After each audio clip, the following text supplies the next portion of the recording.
signs, welcome to Starseed Love. I am Tara, and this is going to be your monthly love reading for my single water signs out there. So if you are a single and you would like to see more single readings, please drop a comment below and let me know, and that will tell me to do more of those readings. Also be on the lookout for more frequent spirituality readings and just kind of timeless collective readings that anyone can watch. So yeah, that's about it. Let's go ahead and jump into your reading. Let's call on your A-team, your aliens, angels, ancestors, ascended masters, and anyone else that can bring through clear divine guidance for my single water signs. So this reading is going to be looking at lessons from the past, what you're looking for on a surface and subconscious level, looking at your person's personality, whoever this person is that's out there. What are they like? What are your first impressions going to be of each other when you meet? And what guidance spirit has for you about this connection. So even if this person isn't in your life yet, this is just kind of giving you an idea of what they might be like and how the energy is going to be. So let's see what comes through for my water signs who are currently single. What guidance does Spirit have for you? What are you allowed to know right now? Okay, feeling one more shuffle. Perfect.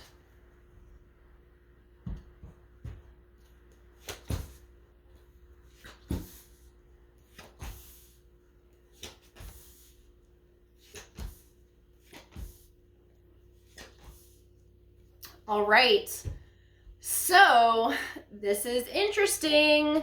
So let's start with lessons from the past. We have the moon. So this is the Pisces card, and which is weird because it has the crab, and I always think it's Cancer, but apparently it's Pisces. I don't know. But anyways, this is about vulnerability. This is you allowing yourself to be who you really are, which as a water sign, especially if it is your moon, your rising, or your Venus sign, you are a very deeply feeling person. And that may have been very difficult in your life because I know there's probably times where you wanted to shut it off and felt like there was too much emotion in your life and just in your soul that you didn't want to feel all the time.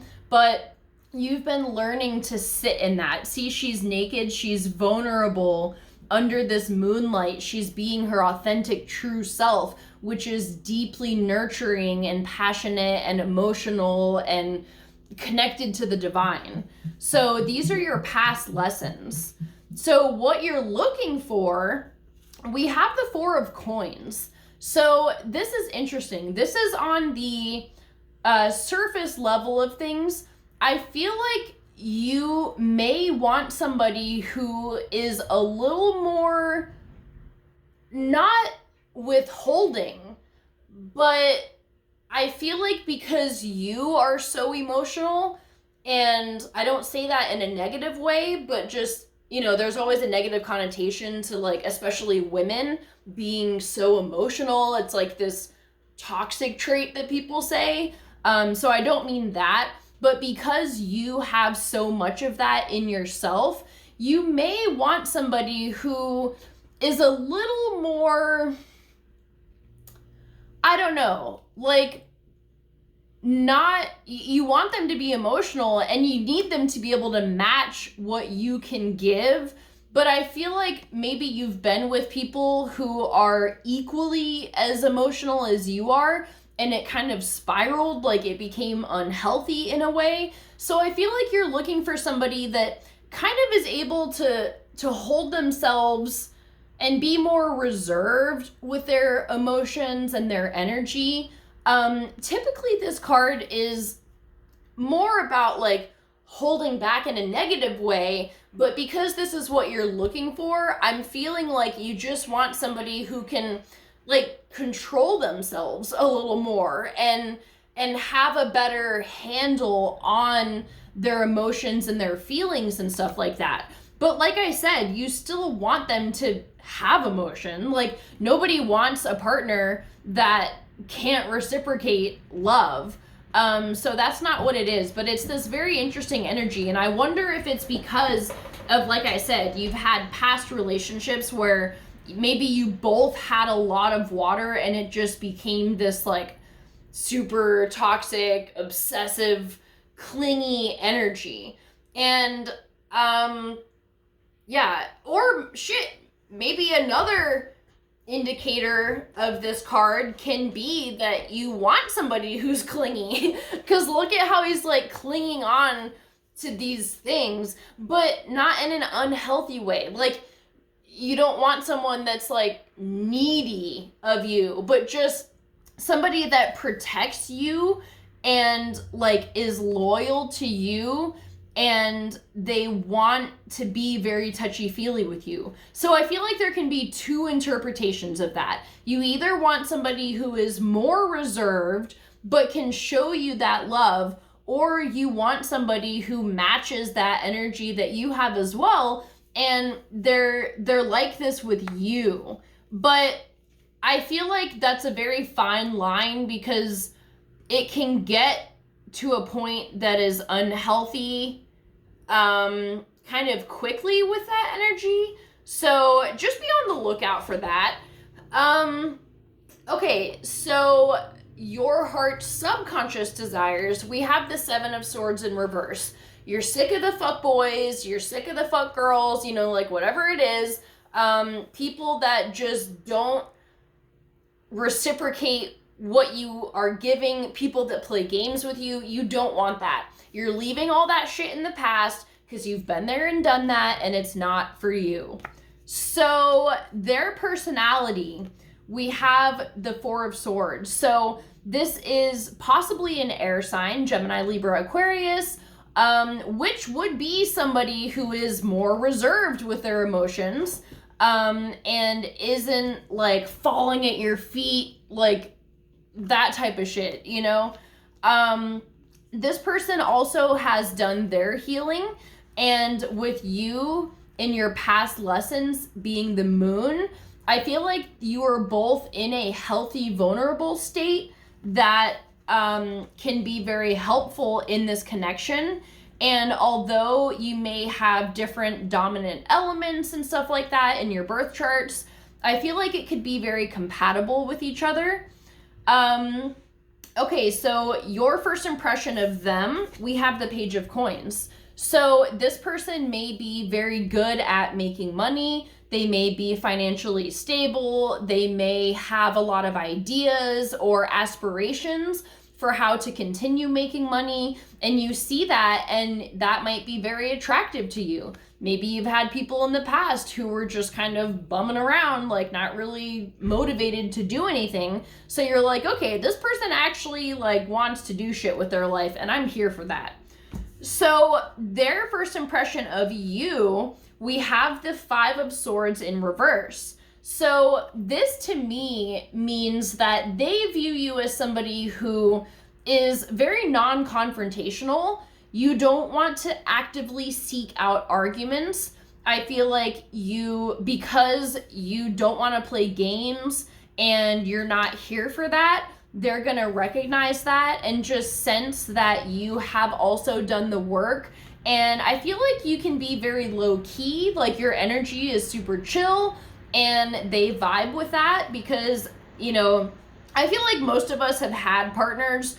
I mean, I feel like we all have at least one toxic partner. I mean, I don't know, maybe some people don't, and good for them, but if you're an empath or somebody who is deeply sensitive, we often attract at least one narcissist in our life, and it changes the course of who we are and how we handle ourselves, usually for the better in the long run, although it can have obviously very serious side effects and consequences that we have to work through, but it's all part of the fucking plan. And this person can sense that you've been through this and that you're not looking to argue and be super toxic and play games all the time. So they like that about you. And I feel like you guys just have this natural, easygoing connection. So the wisdom for the future and the guidance, we have the Emperor in reverse. So I'm going to clarify this because it feels like another interpretation of this card than the initial, like, typical read of this. So let's get some more clarity. Okay, so we have the Magician and Temperance. So 3 major arcana, 4 if you include your moon. I feel like this is going to be something that requires patience. It may grow into something deep and loving, but it may take time. And maybe initially there's some shit going on that you're either one or both of you are still trying to work through. And it's about surrendering it all to the divine to know that whatever is meant for you is going to come onto your plate. It will not ever pass you by. With the Magician here, this is both of you, but I feel like especially you putting in the work to create exactly what it is that you want.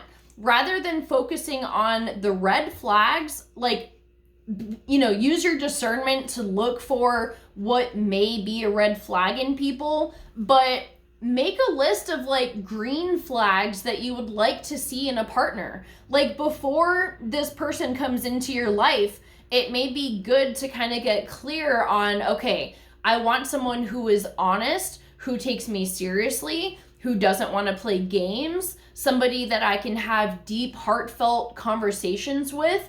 Those types of traits and things that you would really like to see in a partner.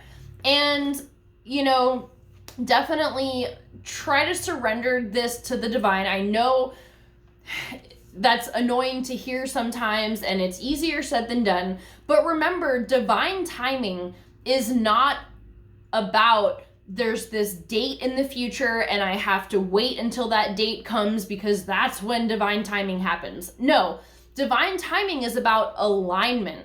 So, and that's why I'm saying to use your Magician energies, because it's going to put you in alignment to reach this person. And I feel like the guidance here might be that things are not in alignment right now, but that doesn't mean that they can't be. I feel like to bring them into alignment, you have to get clear on what you want, not what you don't want. What it is that you would like to have in a partner, and to trust that when you align to it, that's when it's going to drop on your plate. And, you know, the timing is at play. I feel like both of you are working to come into alignment right now. So this reading isn't really to give you a timeline. I can't really do that because it's not about physical time. It's about when you reach a vibration that this comes into your life. This can be this month. This could be next year. It's whatever path you are currently on that can bring this into your life. So, but overall, when you meet this person, I feel like you will be at a point where there isn't going to be drama because you've both been there and done that and you're not looking for it. So it's going to be very uplifting and like really calm energy. So trust. This situation is calling for you to have trust. Trust in your higher self. Trust in the plan of your life. Trust that your person is never going to walk right by you. Whoever is meant for you is going to come into your life, and literally nothing can stop that. So let's see what other guidance we have. What guidance do we have for my water signs? Attraction. Okay, you attract romantic love by enjoying this moment fully and worth waiting for. So divine timing is at work in your love life. We just talked about that. I feel like because it just seems like from these cards, it may be a little bit difficult to be super, like, I feel like you're looking for this person right now. And I just gotta say, like, that's not gonna help. I know, and it's one of those things that like nothing anyone says can change your mind or like pull you out of it. You know, it's one of those things that you just have to keep working on in yourself to be like, okay, because I feel like there's an issue here where you feel like time is running out or something. Like, I don't know what the energy is exactly, but it just feels like you're really stressing about not having your person. And your guides are just asking you to shift your focus to allowing things to happen as they may. And to enjoy your life as if, you know, like just like you would if you had your person. Don't let your person lingering in the future be holding you back from living your life now. Because every time that you're in that energy, you're putting yourself further out of alignment. And it's when you are having a blast and just enjoying your company, spending time at home by yourself in this energy. You know, I feel like you're still wrapping up this lesson here of being that vulnerable self on your own. Learn how you are by yourself, and that's gonna bring you closer to coming into alignment with this person. So I think I'm gonna leave it at that. I hope this helps. You're so close, and I feel like it's gonna be this instant where you just have a shift in mentality that it truly pushes you to just let go. And I feel like it can be just reminding yourself that your person is gonna be there for you when you're ready. And until then, there's still things you can do with yourself to maintain that happiness in your life and to feel good about yourself. And that's gonna bring you this person even faster. So I love you guys so much. I hope you have a great month, and I'll see you for our next set of videos. Bye.